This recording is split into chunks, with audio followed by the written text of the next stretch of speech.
Good morning children. आज हम लोग चैप्टर टू में संयुक्त व्यंजन पढ़ेंगे। संयुक्त व्यंजन, जब वर्ण दो व्यंजनों को जोड़कर बनते हैं उन्हें संयुक्त व्यंजन कहते हैं। जब वर्ण दो व्यंजनों को जोड़कर बनते हैं उन्हें संयुक्त व्यंजन कहते हैं। जैसे छतरी छ है तो इसमें दो व्यंजन लगा हुआ है। पहला है क प्लस स। क और स मिलकर छतरी बना है। जैसे देखिए क क्या है, क हलंत है, आधा है। क व्यंजन जो आधा है प्लस स, क और स मिलकर छतरी बना। ठीक। फिर है स्र शब्द, स्र व्यंजन है स्र। तो स्र में पहला स है तालव्य स प्लस र, आधा तालव्य स प्लस र मिलाकर स्र व्यंजन बना। तो स्र क्या है, संयुक्त व्यंजन है। संयुक्त व्यंजन की संख्या 4 है। ठीक। फिर है देखिए, फिर त्र है। त्र में पहला त है त प्लस र। त भी क्या है, आधा हलंत है प्लस र, त्र बना। फिर ज्ञ है तो ज आधा ज प्लस य क्या बना, ज्ञ बना। फिर इसी तरह है द्य है, द्य तो द आधा द प्लस य द्य बना है। फिर है द्व,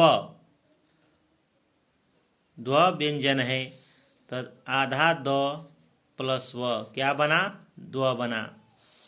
व्यंजनों में स्वर जोड़ना, व्यंजनों में स्वर जोड़ना। व्यंजन का उच्चारण स्वर के सहायता से किया जाता है। जब हम व्यंजन का उच्चारण करते हैं तो हमें स्वर की सहायता लेनी पड़ती है।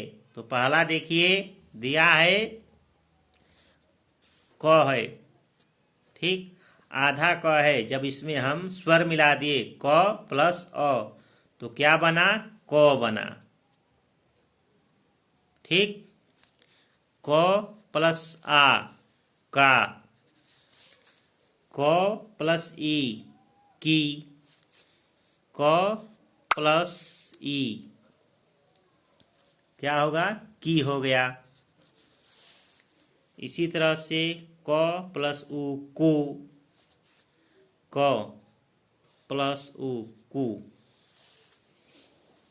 क प्लस री क्री, क प्लस री क्री,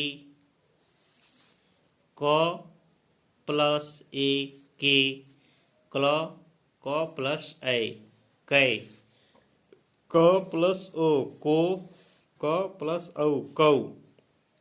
तो क्या है, जो पहला व्यंजन है वह आधा है, इसके नीचे क्या है, ये रेखा है। ठीक है।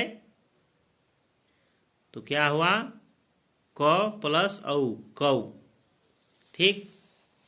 जिन वर्णों का उच्चारण करने में, जिन वर्णों का उच्चारण करने में मुंह में वायु के मार्ग में कोई रुकावट नहीं होती उन्हें स्वर कहते हैं। जिन वर्णों का उच्चारण करने में मुंह में वायु के मार्ग में कोई रुकावट नहीं होती है उन्हें स्वर कहते हैं। जिन वर्णों का उच्चारण करते समय मुंह में वायु के मार्ग में रुकावट होती है उन्हें व्यंजन कहते हैं। जिन वर्णों का उच्चारण करते समय मुंह में वायु के मार्ग में रुकावट होती है उन्हें व्यंजन कहते हैं। केवल एक स्वर ह्रस्व, जिसे हिंदी में छोटा अ कहते हैं, केवल एक स्वर ह्रस्व जिसे हिंदी में छोटा अ कहते हैं, जब उस व्यंजन वर्ण में मिलता है तो अलग से दिखाई नहीं देता, जैसे कि अन्य सभी स्वर स्पष्ट दिखाई देते हैं। केवल एक स्वर ह्रस्व जिसे हिंदी में छोटा अ कहते हैं, जब वह व्यंजन वर्ण में मिलता है तो अलग से दिखाई नहीं देता, जैसे कि अन्य सभी स्वर स्पष्ट दिखाई देते हैं। ठीक।